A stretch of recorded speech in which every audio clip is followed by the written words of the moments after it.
The millionaire thought that night would be just another ordinary night, until a street girl approached, trembling from cold and hunger. With a choked voice, she said, "Sir, my mother had a ring just like your—" What he discovered afterward shattered his heart into 1,000 pieces. If this story interested you, don't forget to subscribe to our channel and tell us which city you're watching from. We continue. The sky was still dark when Sophie opened her eyes, feeling the cold dawn penetrate through the thin blanket that protected her. Her 9 years of life had taught her that the first rays of sunlight were her best alarm clock. She needed to gather her belongings before the shopkeepers arrived. With precise and silent movements, she folded the blanket and stored it in the worn backpack she never abandoned. The awning of the clothing store had been her shelter for the past few weeks. It wasn't much, but it protected her from the rain and offered a privileged view of the main avenue, where luxurious buildings seemed to touch the clouds. Sophie observed that distant world with curiosity and determination. In her backpack, she carried her most precious treasures: a faded photo showing her mother's smiling face, a notebook full of drawings and notes where she recorded her dreams and observations, and an old handkerchief delicately embroidered with the initials TS. On Chiu, that particular morning, while organizing her belongings, Sophie realized she would need to find a new place to spend the nights. The store security guard was becoming more attentive, and she couldn't risk losing the freedom she cherished so much. She adjusted her dark hair with her fingers and cleaned her face with a piece of paper she kept in her pocket. She needed to look presentable for her daily routine of searching for food and, most importantly, for clues. The sun was beginning to gild the skyscrapers when Sophie began her walk. She knew every alley, every establishment that might offer still usable food scraps. The employees at Mrs. Caroline's bakery already knew her and once in a while would set aside day-old bread. But it wasn't just for food that Sophie scoured. The city, every discarded newspaper, every old magazine found in trash cans was meticulously examined. "One day I'll find you, Mum," she murmured to herself while leafing through the yellowed pages. It was a ritual she repeated every morning, nurturing the hope that kept her moving. The embroidered handkerchief was her only tangible connection to a past that seemed increasingly distant, but which she refused to forget. That morning, something different caught her attention. At a newsstand, while the vendor was distracted with a customer, Sophie managed to take a quick look at a business magazine. On the cover, a man in an impeccable suit smiled confidently. There was something familiar about his eyes, something that made her heart race without understanding why. She stored the image in her memory and continued her journey. The city was awakening around her, and with it came the opportunities for survival that Sophie had learned to identify. She knew which establishments discarded still good food, knew the delivery schedules at markets, and more importantly, she knew how to make herself invisible when necessary. In the afternoon, sitting on a park bench, Sophie opened her notebook. Between drawings of birds and buildings, she wrote her daily discoveries. She had developed her own system of notation, mixing words with symbols that only she understood. It was her way of keeping alive the memory of each clue, each fragment of information that might lead her to her mother. The embroidered handkerchief was her talisman. Whenever she felt lonely or frightened, she caressed the soft fabric, imagining the hands that had once embroidered it. The initials TS were a mystery she swore to unravel. Sometimes, when the night was particularly quiet, Sophie would invent stories about what they might mean. The sun was beginning to set when she found a new place to spend the night, a gap between two commercial buildings protected by tall bushes. It was more hidden than the store awning and seemed safer. As she settled in, she took her mother's photo from her backpack. The smile frozen on paper was her guiding light, her strength to continue searching. "I'm getting closer," she whispered to the photograph, as she did every night. "I know I'll find you." And with that certainty in her heart, Sophie prepared for another night under the sky of the city that held her secrets. Little did she know that fate was about to place in her path the missing pieces to complete her puzzle. On the 40th floor of Crystal Tower, Thomas Scott adjusted his Italian silk tie in front of the mirror. The reflection showed a 50-year-old man, perfectly trimmed grey hair and eyes that carried the weight of difficult decisions. His office, a combination of glass, steel, and panoramic views, was considered one of the most prestigious addresses in the city. Discipline was his trademark. Every minute of his day was meticulously planned, each decision calculated with mathematical precision. However, there was a ritual that broke this impeccable routine. Every morning, before plunging into the whirlwind of meetings and negotiations, Thomas opened a small secret compartment in his desk. Inside it, an old wooden box kept two objects that defied his business rationality: a silver ring with delicate details and a letter, yellowed by time. The ring, according to family stories, was more than jewelry. It was an amulet destined to reunite separated hearts. Thomas didn't consider himself a superstitious man, but something about that ring prevented him from storing it in a safe or simply getting rid of it. "Mr. Scott, your first meeting of the day will begin in 5 minutes, his secretary's voice interrupted his thoughts through the intercom. Thomas quickly closed the box, but in an unusual impulse decided to put the ring on his finger. The cold metal against his skin provoked a strange sensation, as if it carried a weight greater than its physical mass. The meeting proceeded like all others: numbers, projections, market strategies. But there was something different in the air. The executives noticed their boss seemed distant, his eyes occasionally lost in the urban landscape that stretched beyond the windows. What they didn't know was that, for the first time in years, Thomas was thinking about the past. During lunch, alone in his office, he caught himself observing the people on the sidewalks below. Among the tiny dots that moved like ants, he imagined how many incomplete stories existed, how many intertwined destinies without their protagonists knowing. His hands involuntarily found the letter kept in the box. He hadn't opened it in so long that the folds of the paper threatened to break.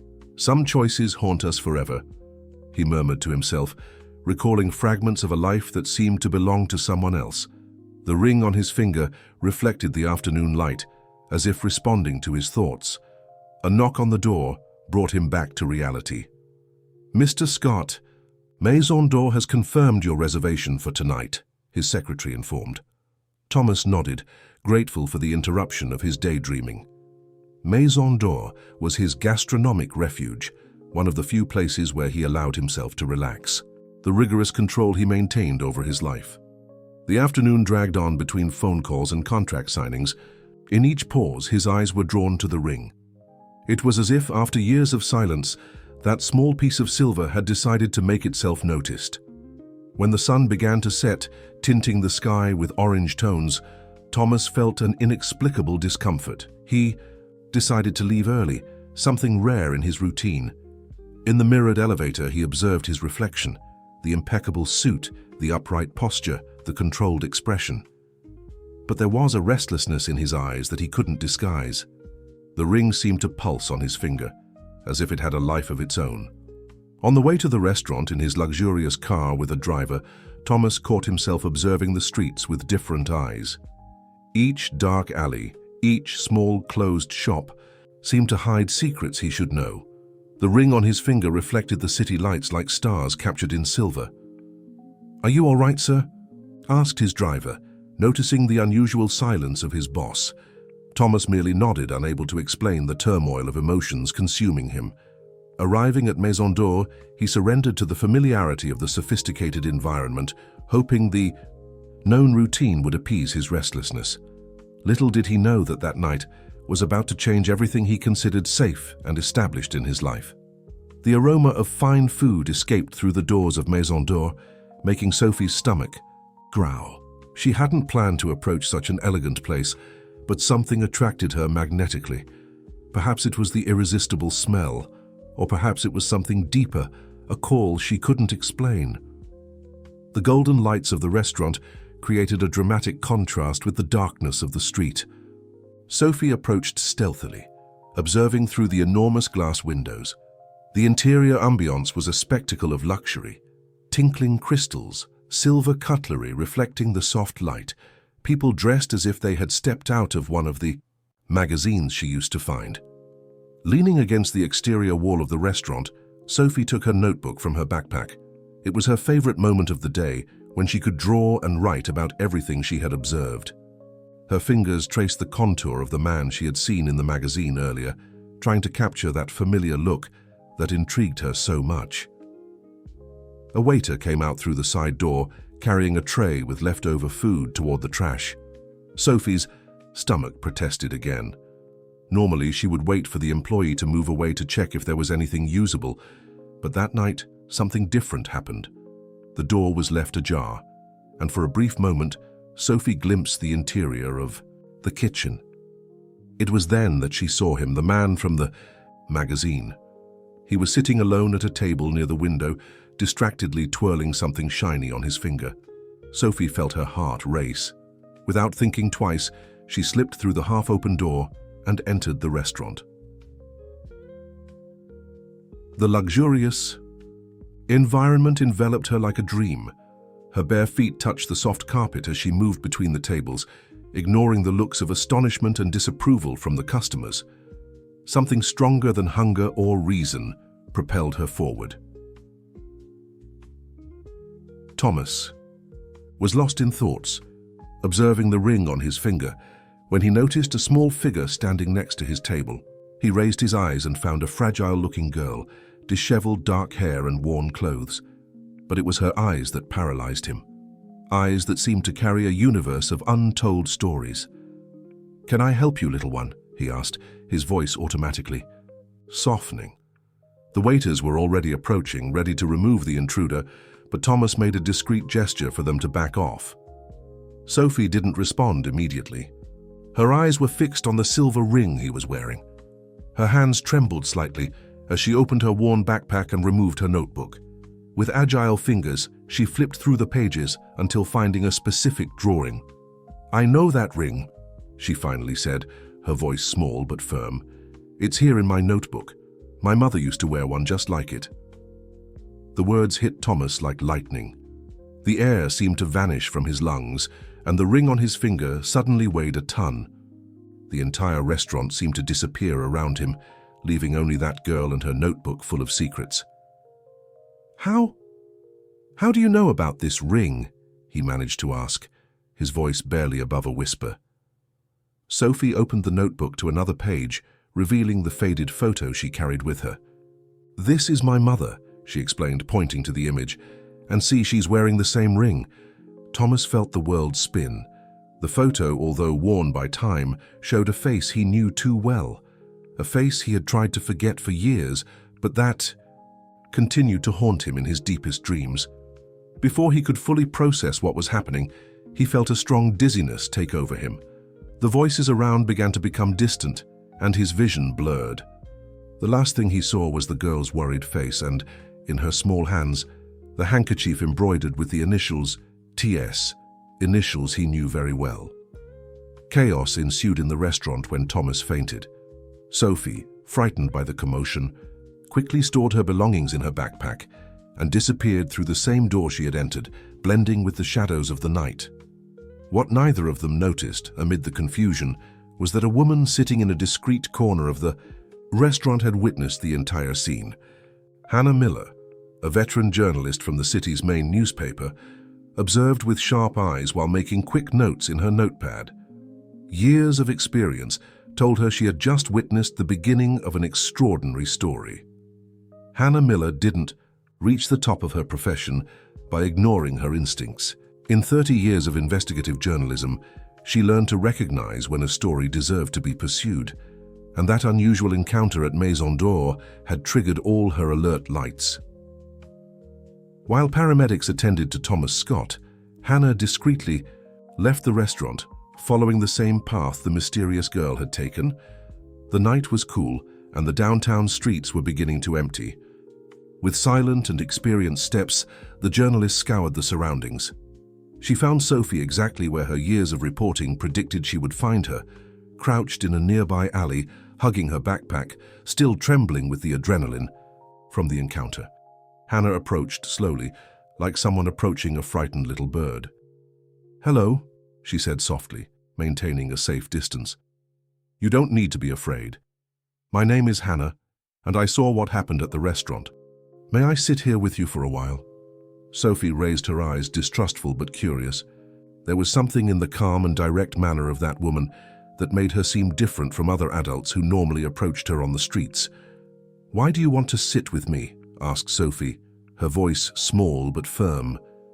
Hannah smiled, sitting on the ground in the alley, not caring about her expensive clothes. "Because I think you have an important story to tell, and because, unlike those people in the restaurant, I really want to listen." Sophie watched as Hannah took a small notebook from her purse, not very different from her own. "You know, I also collect stories," continued the journalist. "It's my job to discover the truth behind them." Something in the mention of truth made Sophie's eyes shine. Slowly, she opened her backpack and took out her own notebook. "I also collect stories," she said, her voice gaining a little more confidence. "But mine are about my mother." Hannah observed as Sophie began to show her drawings and notes. The journalist was impressed with the meticulous system the girl had developed to record her discoveries. Each page was a piece of a larger puzzle, waiting to be assembled. "That man in the restaurant," Sophie hesitated. "He had the same ring that my mother wore in the photo. It can't be coincidence, can it?" Hannah found herself admiring the girl's sharp intuition.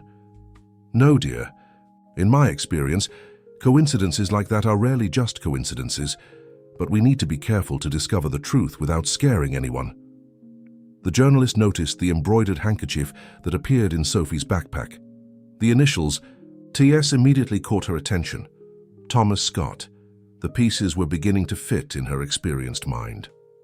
"Sophie," said Hannah, using the name she had heard in the restaurant, "what do you think about working together on this investigation? I can help you find the answers you're looking for, but we need to do it the right way." The girl considered the proposal for a moment, her fingers unconsciously caressing the embroidered handkerchief. "How can I trust you?" Hannah smiled, recognizing the wisdom in the girl's distrust. "Because I'll show you every step we take together.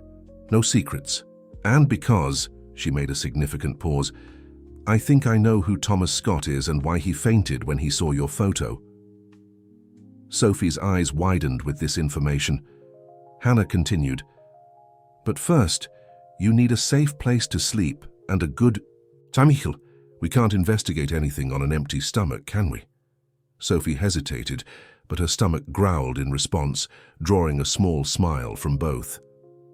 "Do you promise you'll tell me everything you discover?" "I promise," Hannah replied, extending her hand. "Partners." Sophie looked at the extended hand, then at her notebook full of clues, and finally at the handkerchief with the initials she had carried for so long. Something in her heart told her she could trust this woman. Slowly, she shook the offered hand. "Partners," agreed Sophie, feeling for the first time in a long time that she was really close to discovering the truth about her past. What neither of them knew was that, at that exact moment, Thomas Scott was being taken home, still dazed, but with a single certainty hammering in his mind.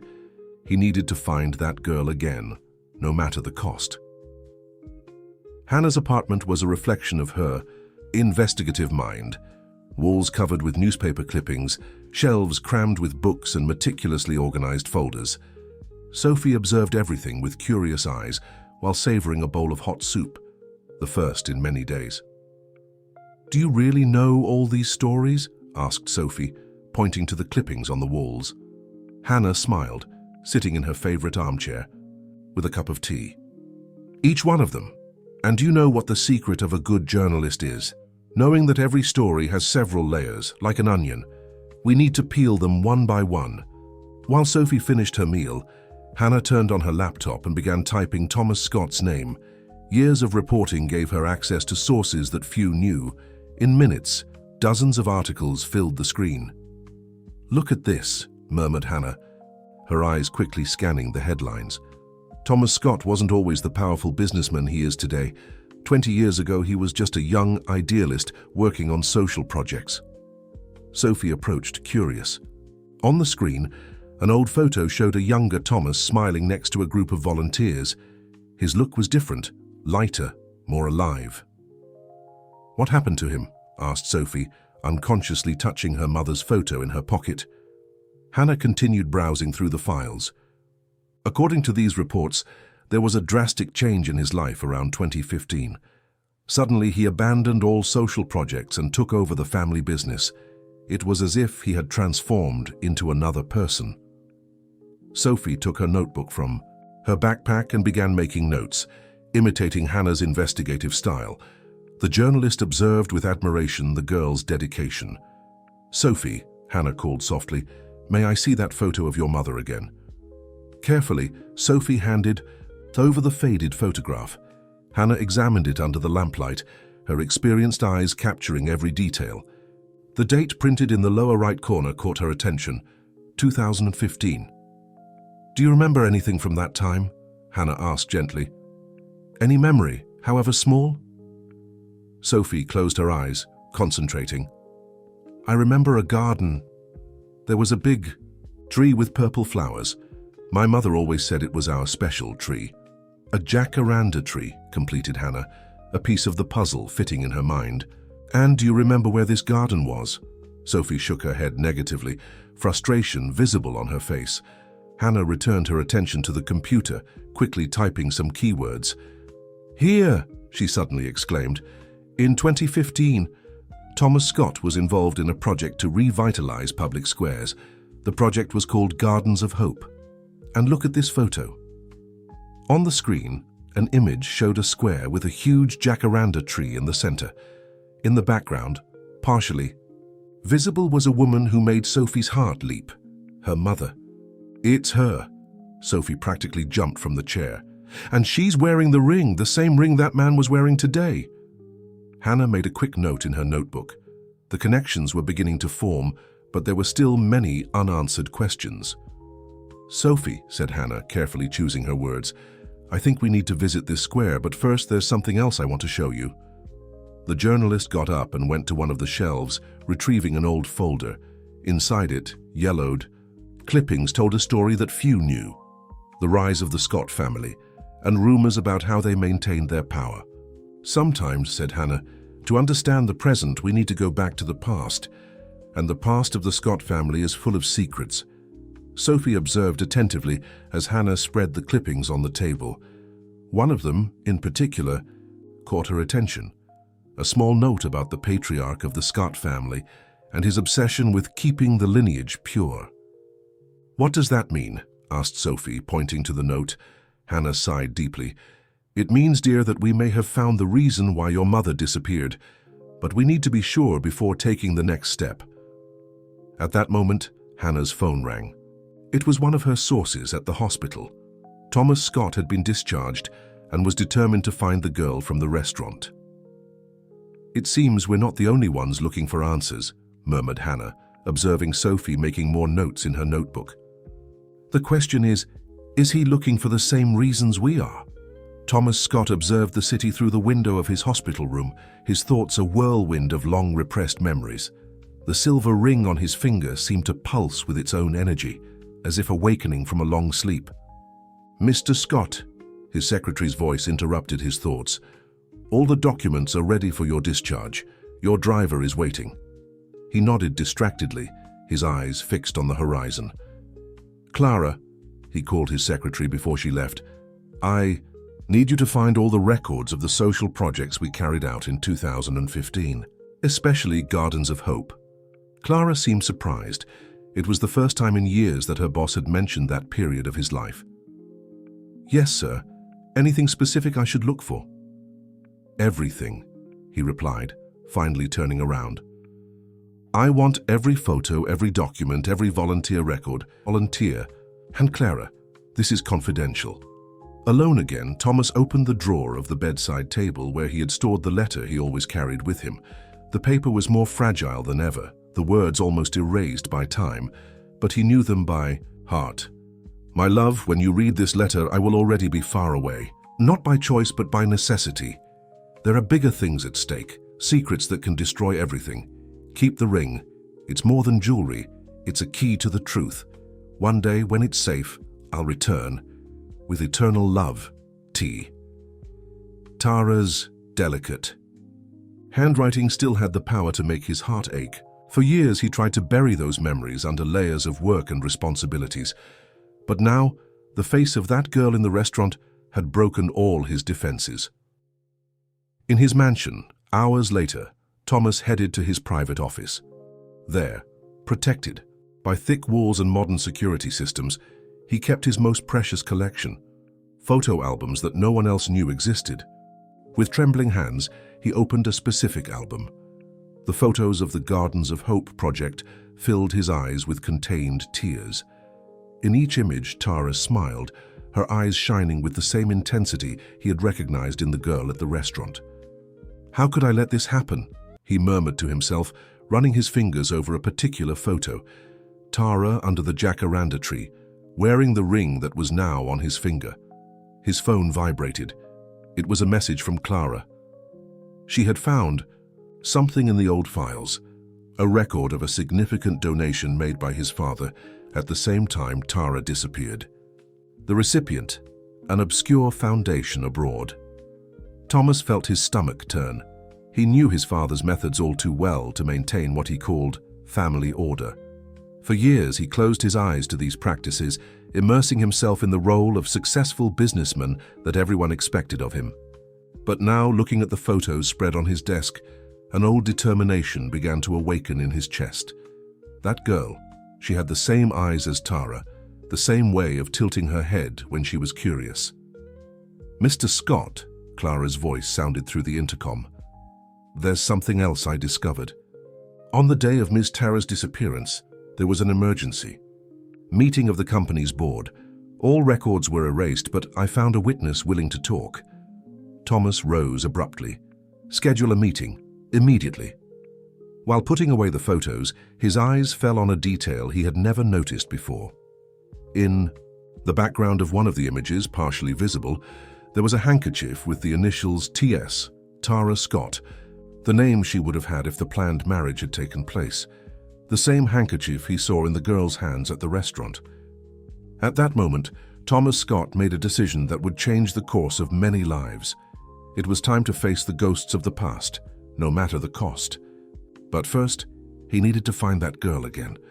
What he didn't know was that at that exact moment, other people were also connecting the pieces of this puzzle, and not all of them had the same intentions as he did. Dawn found Hannah and Sophie walking toward the old square of the Gardens of Hope project. The place, once a symbol of urban renewal, now showed clear signs of abandonment. The jacaranda tree, however, remained majestic, its purple flowers creating a natural carpet on the cobblestone ground. "It's here," whispered Sophie, her eyes shining with recognition. "I remember this place. The flowers falling like purple. Rain." Hannah observed attentively as the girl walked through the space, her fingers lightly touching the rough trunk of the tree. As an experienced journalist, she knew that old memories could be awakened by contact with significant places. "There was a bench here," continued Sophie, moving to an empty space near the tree. "My mother would sit with me every afternoon. She would bring a notebook like mine and write while I played with the flowers." Hannah made quick notes in her pad, recording every detail. "And do you remember anyone else who used to come here?" Sophie closed her eyes, concentrating. "There was a man. He always brought books. He would sit on that bench over there." She pointed to the other side of the square. "Sometimes he and my mother would talk for hours." "Thomas," murmured Hannah, the pieces fitting together. She took from her pocket an old photo she had found in her research. Thomas and Tara sitting exactly on the benches Sophie had indicated. "Sophie," Hannah called softly, "look at this." The girl took the photo with trembling hands. "It's her. And him, they look so happy." Hannah nodded, observing Sophie's reaction. They were volunteers in the project to revitalize this square. Their job was to transform abandoned places into spaces for community interaction. Sophie continued exploring the square, each step awakening more memories. Near an abandoned flowerbed, something caught her attention, a small metallic shine among the weeds. "Hannah, look!" she exclaimed, crouching down to investigate. Carefully, Sophie pushed away the weeds and discovered a small metal plaque partially buried. The letters were worn, but it was still possible to read, "Gardens of Hope, a project of love and transformation." "Turn the plaque over," instructed Hannah, noticing something engraved on the back. Sophie obeyed and her eyes widened. There, almost erased by time, was an inscription. For T.S. May our love bloom like this garden. T.S., repeated Sophie, touching the initials on her embroidered handkerchief. Like on my handkerchief. Hannah took more photos of the plaque and made additional notes. Sophie, I think we found something important. But we need to be careful with the next step. At that moment, a noise caught the attention of both, an elegant black car parked on the other side of the square. Hannah immediately recognized Thomas Scott's driver. Come, dear, said Hannah quickly, putting away her notepad. We have more places to visit. As they discreetly moved away through the side of the square, Sophie looked one last time at the jacaranda tree.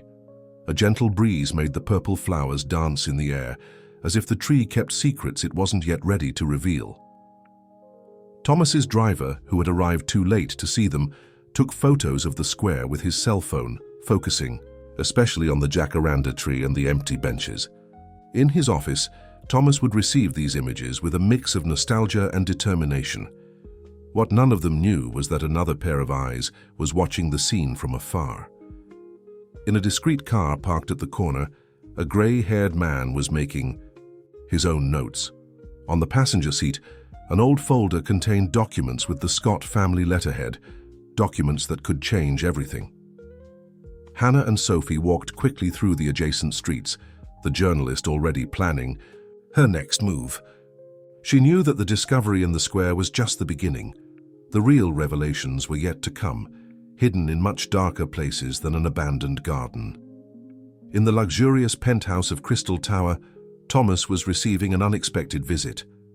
Anthony Green, a 70-year-old man who had been the Scott family's accountant for decades, sat nervously in front of his desk. Mr. Scott, Anthony began, his elderly hands trembling slightly. I saw in the papers about your incident at the restaurant. And I also heard that you're investigating the company's old files. Thomas observed the man attentively. Anthony had been like an uncle to him during his youth, always present at important family moments. Until the day when, mysteriously, he resigned. Why did you really come, Anthony? Asked Thomas directly. The old man breathed deeply, taking a yellowed envelope from the inside pocket of his jacket. Because it's time for the truth to come out. Your father made me swear secrecy, but he's no longer here to prevent me from speaking. Thomas took the envelope with trembling hands. Inside, he found documents that made his heart race, bank records, international transfers, and a series of letters exchanged between his father and various contacts abroad. Your father, continued Anthony, his voice heavy with weight, wouldn't accept the idea of you marrying Tara. She was a nobody in his eyes, someone who would tarnish the family name. The words hit Thomas like physical blows. What did he do, Anthony? He threatened her, replied the old man, tears forming in his eyes. Not directly, of course. August Scott was more sophisticated than that. He discovered that Tara was pregnant and used that as a weapon. Thomas felt the air flee from his lungs. Pregnant? Yes. And when she refused to do what he demanded, your father activated his contacts. He created a false story about misappropriation of funds in the Gardens of Hope project. He threatened to destroy not only her reputation, but yours as well, Thomas. Thomas's hands gripped the edge of the desk tightly. Why didn't you tell me before? Your father gave me two options, silence or destruction. I had a family to protect. Anthony lowered his eyes. But I kept copies of everything. I knew that. One day the truth would need to be known. Thomas stood up, walking to the window. Down below, the city continued its frantic rhythm, oblivious to the whirlwind forming inside him. The girl at the restaurant, he murmured. She must be your daughter, completed Anthony.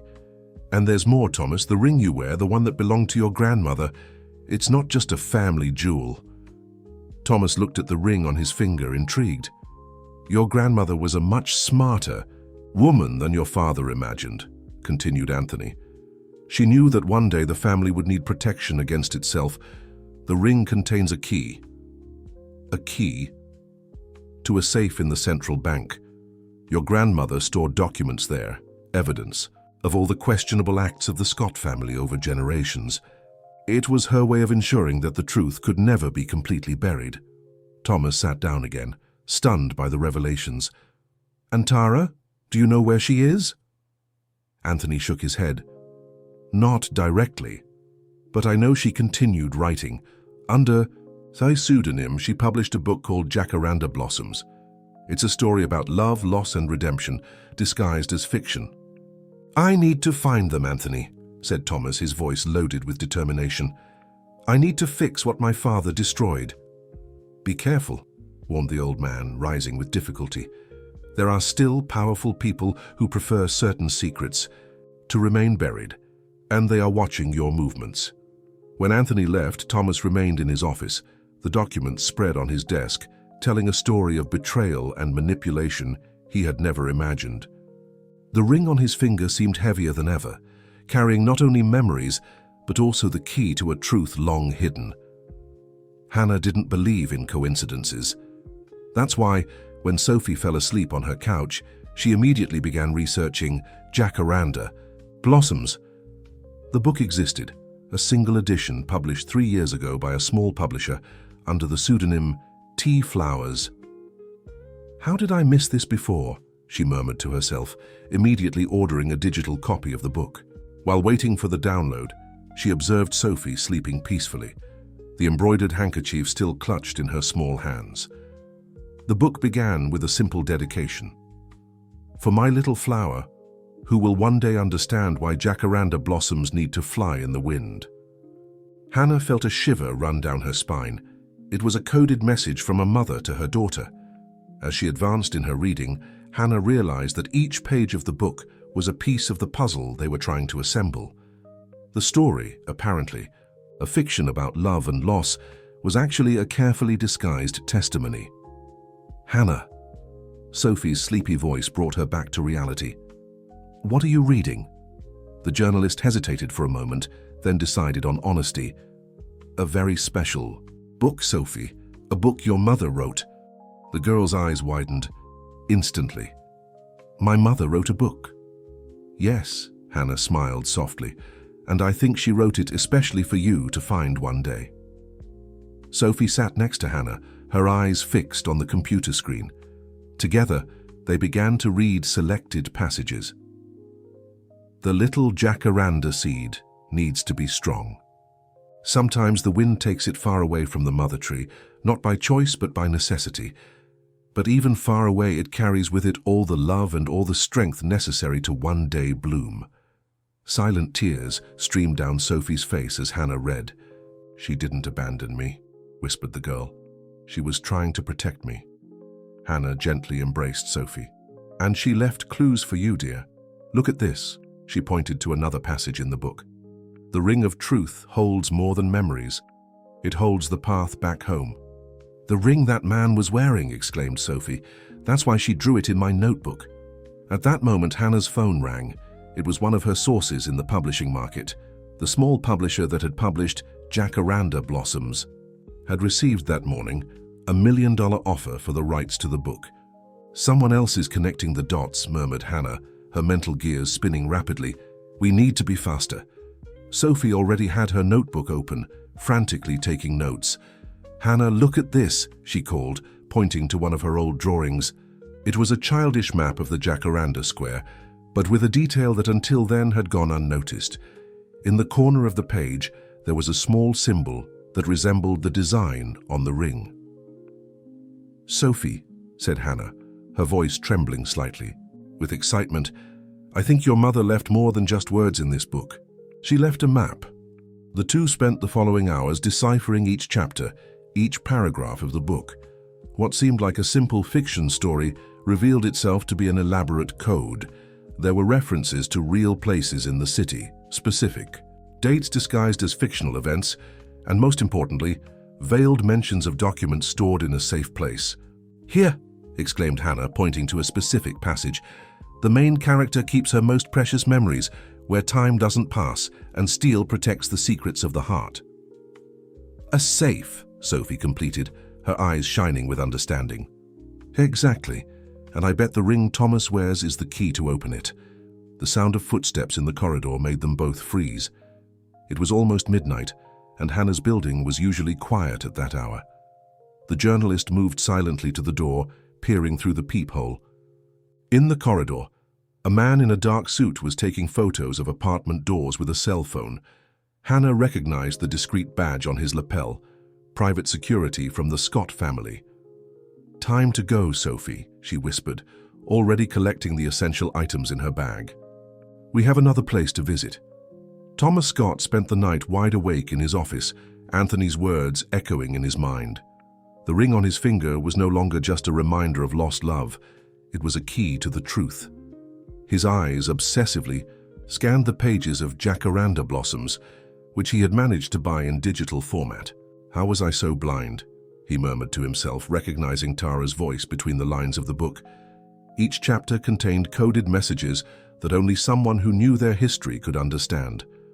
His phone vibrated, a message from his security. Team journalist Hannah Miller left her apartment in a hurry with a child, awaiting instructions. Thomas felt his heart tighten.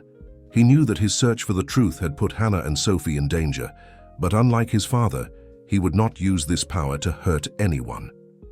"Cancel the surveillance," he replied. "Repeat, cancel all surveillance immediately."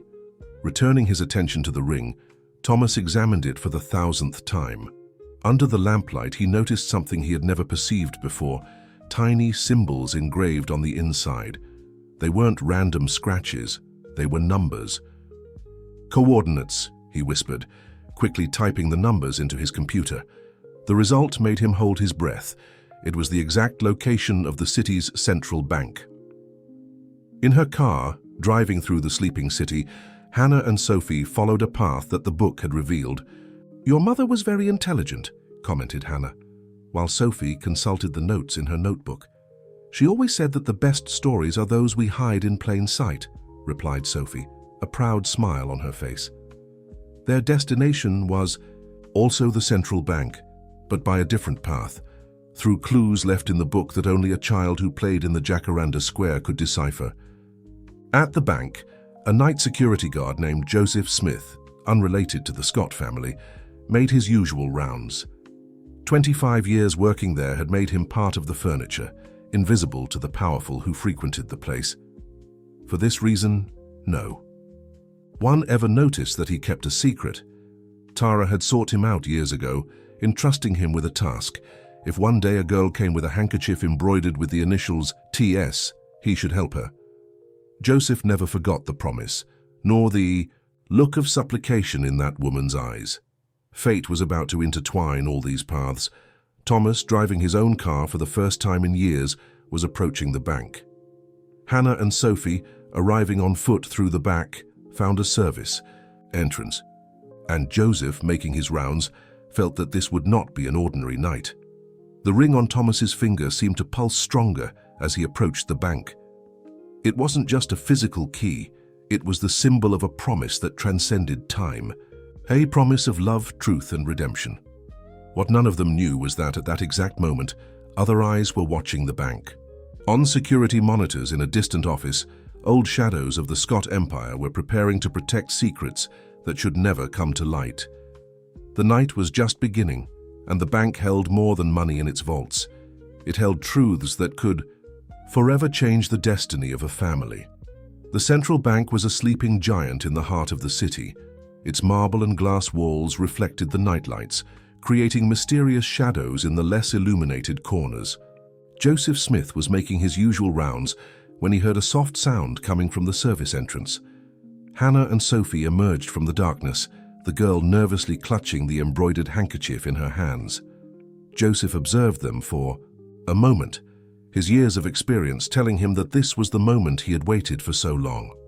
"Good evening," he said softly, approaching, his eyes fixed on the handkerchief in Sophie's hands. "T.S., you've finally arrived."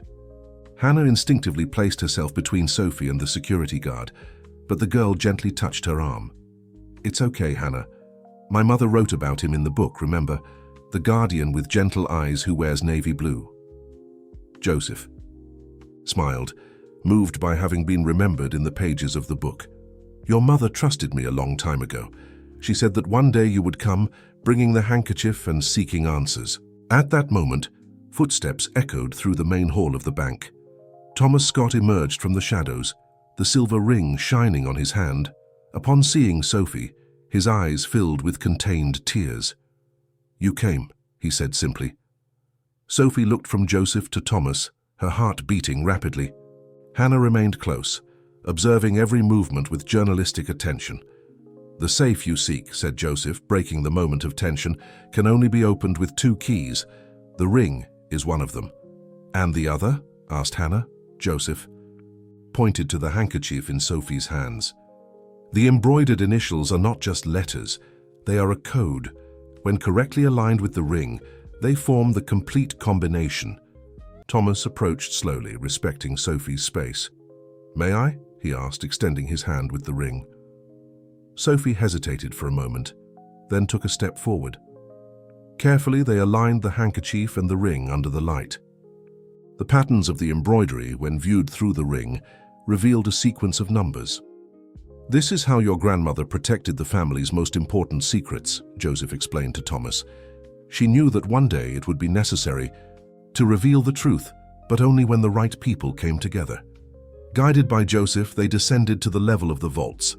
The air became colder and denser with each flight of stairs. Sophie firmly held Hannah's hand, while Thomas followed them, carrying the weight of decades of secrets on his shoulders. They arrived at a restricted area where a private safe stood out from the others. Its door, older and more ornate, contained carvings that resembled jacaranda blossoms. "Your grandmother had an interesting sense of humor," commented Joseph to Thomas. "She used to say that the best truths hide in plain sight, like flowers on a tree." With precise movements, Joseph guided Sophie and Thomas in the opening process. The handkerchief was positioned over a special panel, and the ring fitted into a specific cavity. When the 2 elements aligned perfectly, a soft click echoed through the room. The safe door opened slowly, revealing its interior. There were no jewels or money there, just an old box of documents and an envelope sealed with the Scott family crest. "Before we open this," said Thomas, his voice trembling slightly, "I want you to know, Sophie, I never knew of your existence." "If I had known—" "I know," Sophie interrupted softly. "It's written in my mother's book. The heart that seeks truth already knows the path of forgiveness." Hannah observed the scene with teary eyes, her journalistic instinct momentarily overcome by the emotion of the moment. Joseph maintained a respectful silence, the final witness to a story he had guarded for so long. Together, they approached the box that held the answers they had been seeking. What they would find there would change not only their lives, but reveal a truth that had been buried for 2 generations of the Scott family. The interior of the safe revealed a meticulously organized collection of documents, photos, and letters.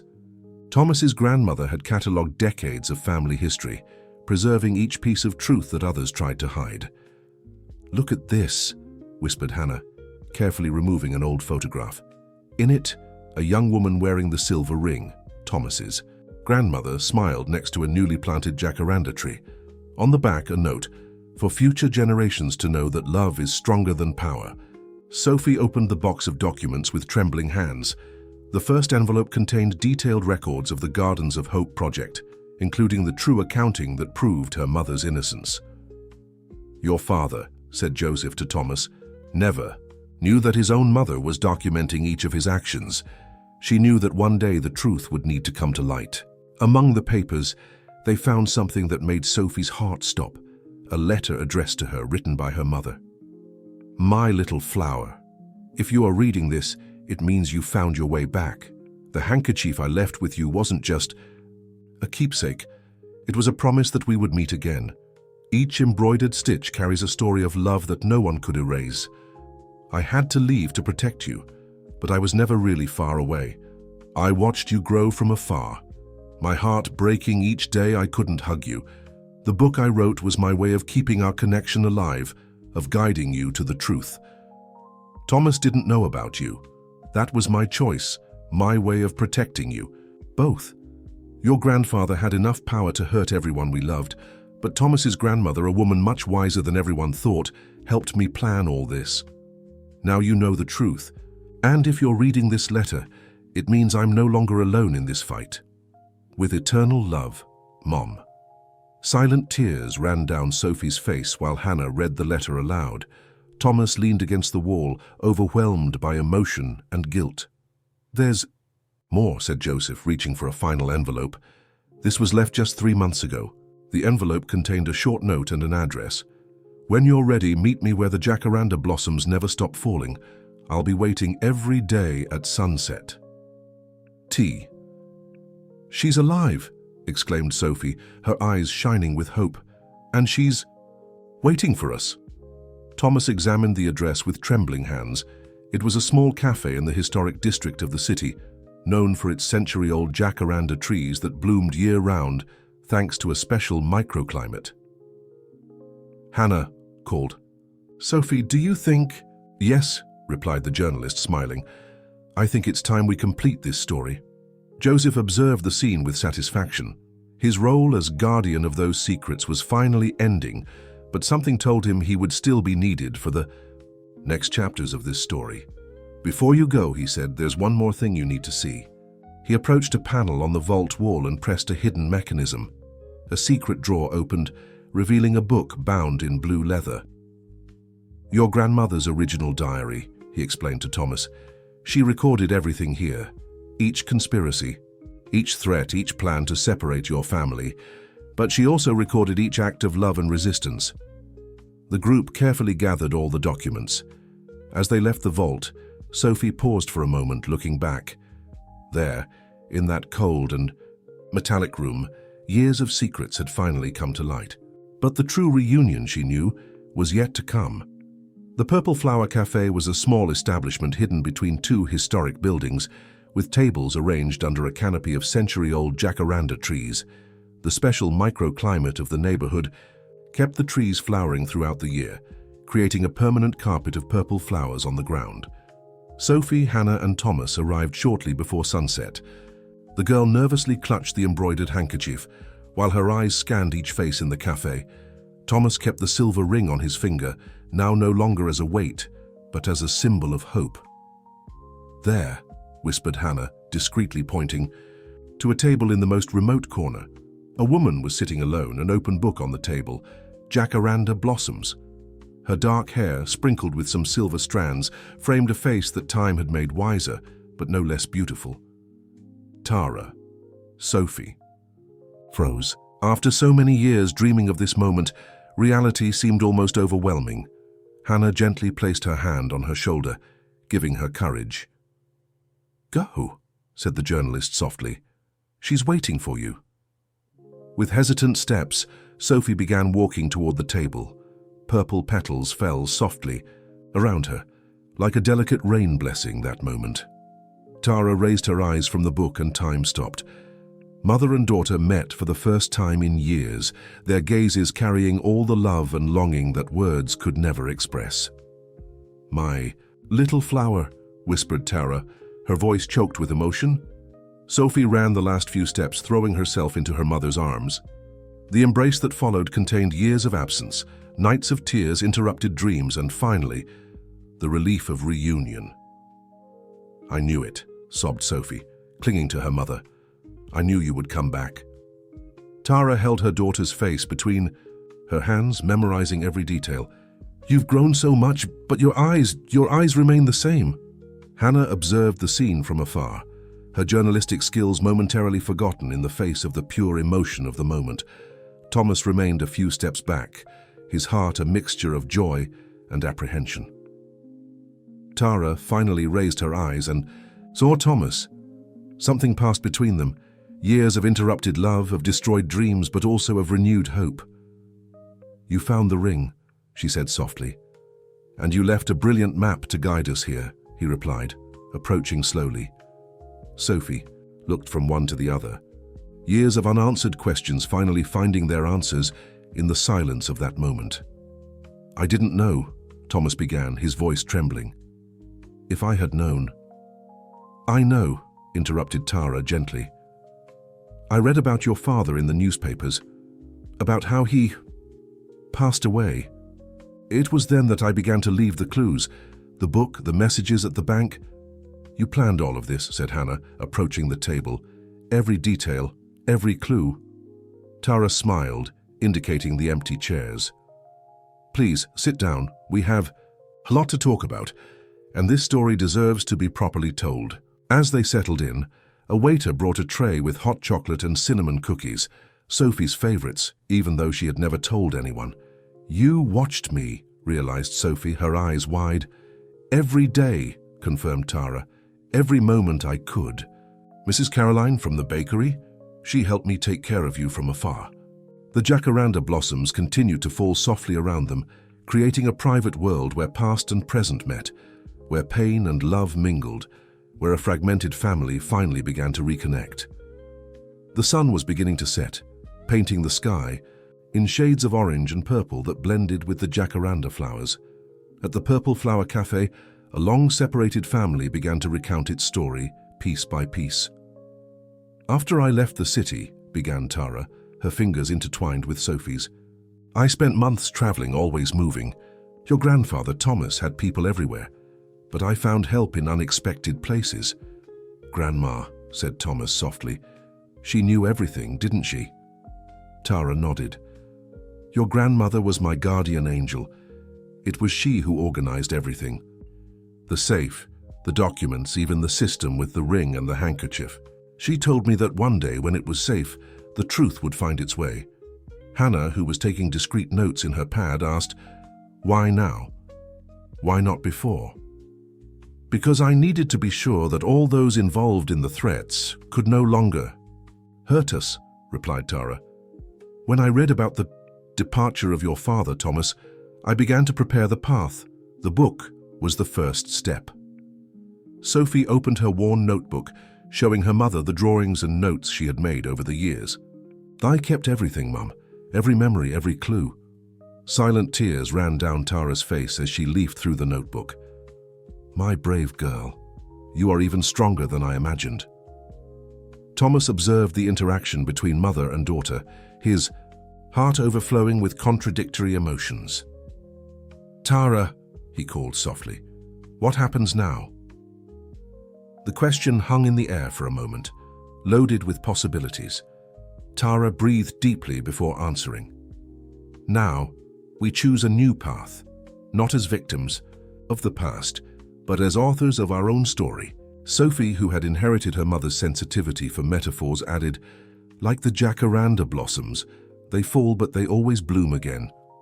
Hannah smiled, recognizing in the girl the same eloquence she had found in Tara's book. You know, she said, that this story can help other families, other people who were separated by prejudice and power? Tara exchanged a significant look with Thomas. That's why I chose you, Hannah. Your reputation as a journalist who fights for the truth is well known, but we need to do this the right way. What do you have in mind? Asked Hannah, her journalistic instinct sharpened. A series of reports, replied Tara. Not just about our story, but about all the families that were separated by power games. The documents in the safe don't just talk about us. There are other stories there, other injustices that need to be exposed. Thomas straightened in his chair. And I'm going to help. It's time for the family company to serve a greater purpose. Sophie, who had remained quiet for a moment, suddenly asked, Can we go back to the square, our square? The adults looked at each other, understanding smiles on their faces. Of course, dear, replied Tara. In fact, I have big plans for that place. The waiter brought more hot chocolate while the group continued their conversation.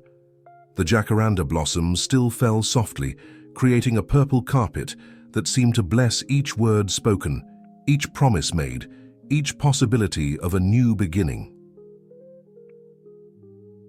Tassis. Old Jacaranda Square seemed different in the morning light. A week had passed since the reunion at the cafe, and now the family was gathered again, this time with a renewing purpose. Here, said Tara, pointing to a space near the central jacaranda tree, was where we gave reading classes to the neighborhood. Children. Each story was a seed of hope that we planted. Sophie, who hadn't left her mother's side since the reunion, absorbed every word with fascination. Her notebook now recorded happy memories, no longer clues to an unsolved mystery. And there, continued Tara, moving to another point in the square, we organized craft fairs. The residents would bring their creations, their dreams. Thomas observed everything with new eyes. The Gardens of Hope project, which his father had destroyed, began to come alive again in his mind. And we can bring all this back, he said, not just here, but throughout the city. Hannah, who accompanied the group documenting each moment, smiled. Her series of reports on the Scott family's story was making a significant impact.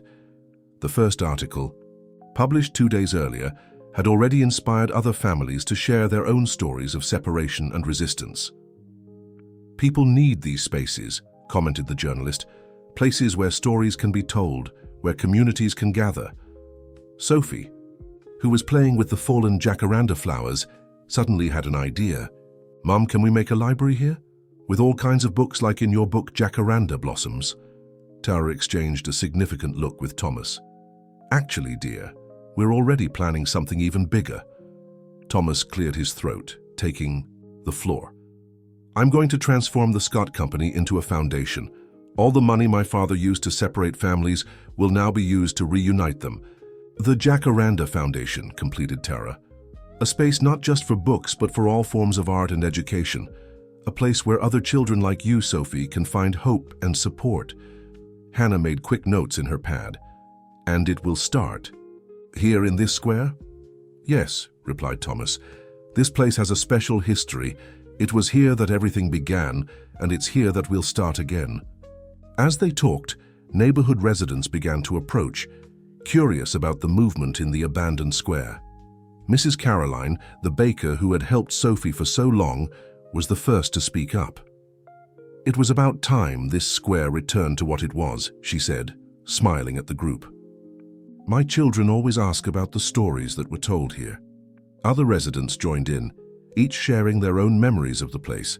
Sophie watched in wonder as the square, which for so long had been her solitary refuge, transformed into a meeting point for stories and dreams. See, whispered Tara to her daughter, this is how hope grows, person by person, story by story. Thomas, who had stepped away to make some calls, returned with news. The City Hall approved our project. We can start renovating the square immediately. A murmur of approval ran through the group of residents. Some were already offering to help, others suggesting activities that could be held in the space. And we won't stop here, continued Thomas. This will be just the first of many gardens of hope that we'll recreate throughout the city. Sophie, sitting under the jacaranda tree with her notebook open, began to draw. No more clues and mysterious symbols, but a colorful project of what the square could become. An open-air library, a stage for performances, flower beds, and, of course, more jacaranda trees. What are you drawing, dear? Asked Tara, sitting next to her daughter. Our future, Mom, replied Sophie with a smile. And this time we'll build it together. 3 months had passed since the day of the meeting in the square. Autumn had arrived, but the jacaranda tree, protected by the special microclimate of the neighborhood, remained in bloom, its purple petals dancing in the air like blessings over the transformation taking place below its branches. The Jacaranda Foundation had become a reality. The once abandoned space now pulsed with new life. Elegant, sheltered bookshelves formed, an open-air library. Colorful benches and chess tables invited people to stay and socialize.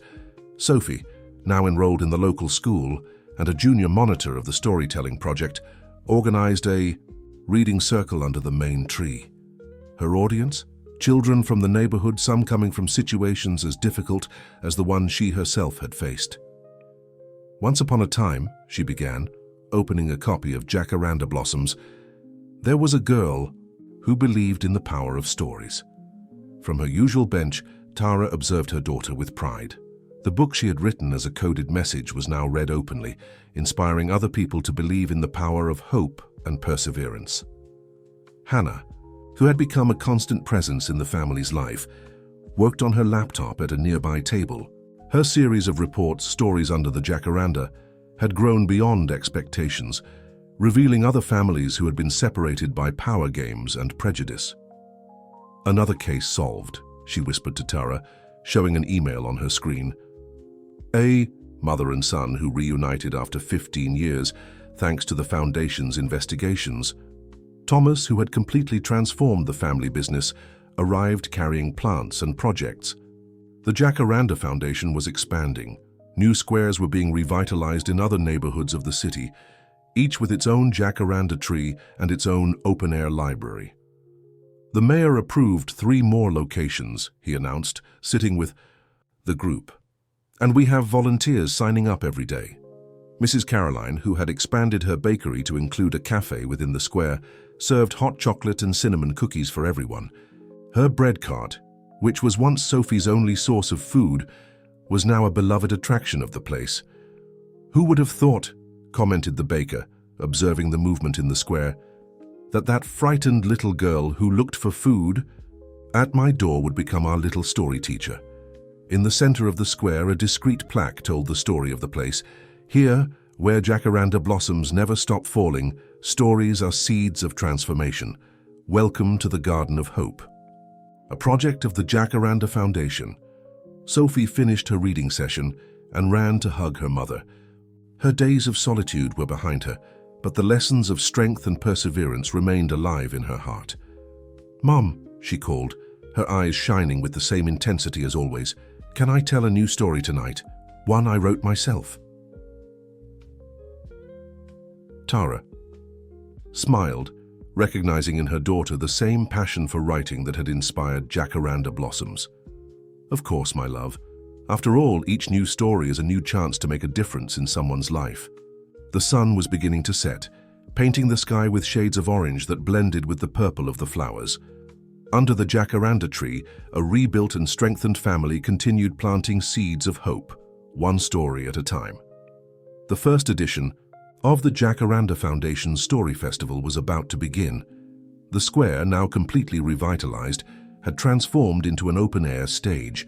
Colorful tents sheltered exhibitions of photos, historical documents, and of course, books of all kinds. Sophie, wearing a flowery blue dress, helped organize the central exhibition, Stories of Resistance and Hope. Hannah's reports had inspired dozens of families to share their own stories of separation and reunion. "Look who's here," whispered Tara, gently touching her daughter's shoulder. Joseph, the former bank security guard, walked through the square, supported by a cane, his eyes shining to see the transformation of the place. Beside him, Anthony, the former Scott family accountant, carried an old folder. "We brought something special for the exhibition," said Joseph, approaching the group. "If you'll allow it, of course." Anthony carefully opened the folder. Inside were old photographs of the Scott family, documents and letters that told a different story than the public knew, the story of how a powerful family had been transformed by love and truth. "These are the last records," explained Anthony. "Your grandmother Thomas entrusted them to me before she passed away. She wanted them to be revealed at the right time." Thomas, who was supervising the assembly of a new reading space, approached the group. His face lit up upon seeing the photographs. "This one," he said, picking up a particular photo, "was taken the day I met Tara. The Gardens of Hope project was just beginning." In the image, a young Thomas and Tara smiled under the newly planted jacaranda tree. In their eyes, all the hope and love that not even years of separation could erase. "And look at this," added Joseph, removing a carefully preserved document. It was the original Gardens of Hope project, with handwritten notes from Thomas's grandmother in the margins. "True power is not in money or influence," read Sophie, deciphering the elegant handwriting, "but in the ability to transform lives through love and understanding." Hannah, who had joined the group, made quick notes in her pad. "Your grandmother was a woman ahead of her time, Thomas. Did she foresee all this?" "In a way, yes," he replied, touching the ring on his finger. "She knew that one day the truth would need to be stronger than power." Mrs. Caroline approached with a tray of freshly baked cookies. "Excuse me for interrupting, but you need to see this." The group followed the baker to the entrance of the square. A line was forming, people of all ages, some carrying old photos, others holding yellowed diaries and letters. "More families," explained Mrs. Caroline. "They've come to share their stories for the festival." Sophie observed the scene with wondering eyes. Her notebook, once full of clues and mysteries, now recorded stories of hope and renewal. Each person here, said Tara softly, is like a jacaranda blossom. Unique, special, part of something bigger. Joseph smiled, his years of experience guarding secrets giving way to a new mission, and each shared story is a planted seed. The festival was about to begin. On the central stage, chairs had been arranged in a circle, ready for the first storytelling session. Sophie, who would be the first to speak, held in her hands a special copy of Jacaranda Blossoms. "Are you ready?" asked Hannah, adjusting the microphone. Sophie looked at her family, her mother, Thomas, Hannah, Joseph, Anthony, Mrs. Caroline, and at all the people who were beginning to gather in the square. Each of them carried a story of loss, search, and reunion. "Yes," she replied, smiling. "I'm ready to share our story." The Story Festival was in full swing when the sun began to set, painting the sky with shades that rivaled the jacaranda blossoms. Sophie had just finished telling the story of her family, leaving the audience in emotional silence. "But our story," she concluded, her voice clear and confident, "is just one among many. Each person here has their own jacaranda blossom to share." An elderly lady was the first to stand up. In her trembling hands, she held an old photograph. "My story began 50 years ago," she said, "when I was also separated from my family by prejudice and power." One by one, people began to share their stories. Hannah, with the help of young reporters she had trained, recorded each narrative. The Jacaranda Foundation was creating a living archive of memories and hope. Thomas observed everything from a nearby bench, his grandmother's ring shining softly on his finger. What was once a symbol of secrets now represented the possibility of healing and transformation. "Your grandmother would be proud," said Tara, sitting beside him. "She always knew that love was stronger than any fortune." "And you," he replied, "always knew that truth would find its way." In the center of the square, near the stage, a new tree was being planted, another jacaranda, but this one was special. Its seedlings had been cultivated from seeds of the original tree. "So that new stories can bloom," explained Sophie to those present, her small hands helping to secure the seedling in the soil. Mrs. Caroline distributed hot chocolate and cookies, while Joseph and Anthony organized the historical documents that would be included in the Foundation's archive. The square vibrated with a special energy, the energy of truth being liberated, of love being recognized, of hope being renewed. "Mom," called Sophie, running to Tara with her notebook in hand. "Can I read something I wrote?" Tara nodded, her eyes shining with pride. Sophie climbed back onto the stage, opened her notebook, and began. "Jacaranda blossoms don't choose where they fall. They dance in the wind, free and brave, until they find their place to rest.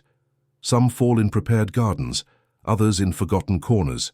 But wherever they land, they carry the promise that beauty can be born even in the most unlikely places. Like the flowers, our stories also need to be free to fly.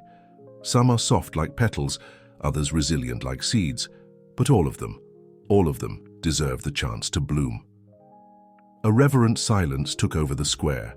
Hannah, who had stopped taking notes, was discreetly wiping away a tear. Thomas and Tara, holding hands, smiled at their daughter, no longer the lost girl from the streets, but a young storyteller, strong and hopeful. The festival would continue for 2 more days, but that moment, under the flowering jacaranda tree and the sky painted in purple and orange, would forever remain in the memory of all present. It was a moment of transformation, of reconnection, of healing. "And so," concluded Sophie, her voice carrying the wisdom that only children who grew up too fast possess, "our stories continue, like flowers in the wind, ready to touch other hearts and plant new seeds of hope." The jacaranda blossoms continued to fall softly, blessing each person present with their purple dance. At the entrance to the square, a simple plaque summarized the journey that had brought them all there. "Here, where stories bloom and truth finds its home, we celebrate the power of love that resists, persists, and finally is reborn. Welcome to the Garden of Hope, where each flower tells a story of courage." A year had passed since the first Story Festival. The Jacaranda Foundation now managed 10 squares in different parts of the city, each with its own jacaranda tree and its own collection of stories. The project that began with a separated family had transformed into a movement of reconciliation and hope. Sophie, now 10 years old, walked through the original square on an autumn morning. The place had become more than just a public space. It was a sanctuary of memories and new beginnings. Children played among the purple flowers, while adults shared stories on benches under the main tree. "Thoughtful, little flower?" asked Tara, finding her daughter sitting on her favorite bench. "I was remembering, Mom," replied Sophie, opening her new notebook, a gift from Hannah for the success of her first children's book. How it all began, the store awning, the nights alone. Tara sat next to her daughter, her heart aching with the memories. "And now look at you, a writer like your mother." Sophie's first book, The Embroidered Handkerchief, had touched the hearts of many children who were living in situations similar to what she had faced. The income from sales went entirely to support programs for separated families. Hannah, who had become the Foundation's communications director, approached with news. "The special report will be aired tonight," she announced, sitting with them. A year of transformations through stories. Hannah's work had grown beyond written reports. Now she coordinated a network of journalists dedicated to investigating and reuniting families separated by unjust circumstances. Thomas arrived shortly after, carrying plants and documents. The Foundation was about to begin its most ambitious project, a complete cultural center built on the land where the old headquarters of the Scott Company once stood. "The architect finalized the designs," he said, spreading the papers on the bench. "It will have a library, theater, classrooms, everything we dreamed of." "And jacaranda trees?" asked Sophie, her eyes shining. "A whole garden of them," confirmed Thomas, smiling, each one representing a story of reconciliation. Mrs. Caroline, who had expanded her cafe to all the squares of the project, brought a tray with hot chocolate and the famous cinnamon cookies. Her small business had transformed into a network of community cafes where people could exchange stories and find welcome. "Did you see who's back?" she asked, pointing to the entrance of the square. Joseph and Anthony walked side by side, each carrying a folder. Since the previous year's festival, they had dedicated themselves to traveling around the country, helping other communities implement their own reconciliation projects. "We brought new stories," announced Joseph, his eyes tired but happy. "From places we never imagined we would reach." Sophie opened her notebook, ready to record more narratives of hope. Her work as a guardian of stories, as she called herself, had become her life mission. "You know," said Tara, watching her daughter take notes, "when I wrote Jacaranda Blossoms, it was a message of hope for you, Sophie. I never imagined it would transform into all this." "The best stories," replied Sophie, quoting her mother, "are those we hide in plain sight." The group gathered under the jacaranda tree, sharing the new stories that Joseph and Anthony had brought. Each narrative was a testament that love, when cultivated with patience and courage, always finds a way to bloom. The sunset tinged the sky with shades of purple that blended perfectly with the jacaranda blossoms. It was Sophie's favorite moment, when the daylight bid farewell and the stories seemed to come to life. The inauguration of the Jacaranda Cultural Center was scheduled for the following week, but Sophie already considered the place her new home. The building, a harmonious fusion of nature and architecture, had been designed so that each space told a story. "See," she said to a group of children following her, "each jacaranda tree in this garden has a name and a story." The children, all participants in the Foundation's storytelling program, listened attentively as Sophie explained the meaning of each tree. Some of them, like Sophie in the past, had found in stories a path to overcome their own difficulties. Tara observed the scene from afar, her heart overflowing with pride. Beside her, Thomas held her hand, the silver ring now accompanied by a wedding band, a symbol of the love that had survived all adversities. "She is extraordinary," he said, observing Sophie leading her small group through the garden. "She always was," replied Tara. "She just needed the chance to bloom." Hannah, who was finalizing the last details of the documentary about the Foundation, approached with her laptop. "You need to see this," she said, showing messages arriving from all over the country. They were stories, dozens of them. Families who had reconnected thanks to the Foundation's work, communities that had created their own gardens of hope, lives that had been transformed by the power of shared narratives. "It's bigger than all of us now," commented Joseph, who had become a respected storyteller, specializing in helping the elderly share their memories.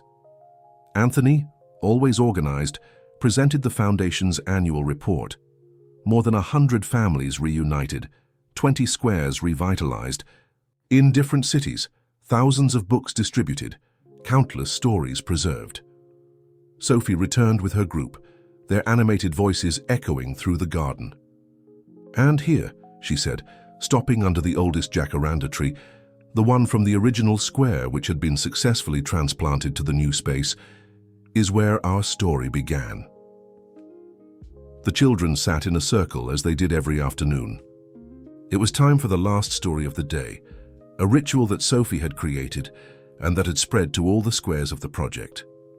"Once upon a time," she began, her voice clear and confident, "there was a girl who believed in the power of stories." As Sophie narrated, jacaranda blossoms fell softly, like purple blessings on the gathered group. Tara and Thomas, Hannah, Joseph, Anthony, Mrs. Caroline, each of them an essential part of this story of transformation and hope. The sun finally set, but the story continued. It would continue always, passing from person to person, from heart to heart, like jacaranda seeds carried by the wind.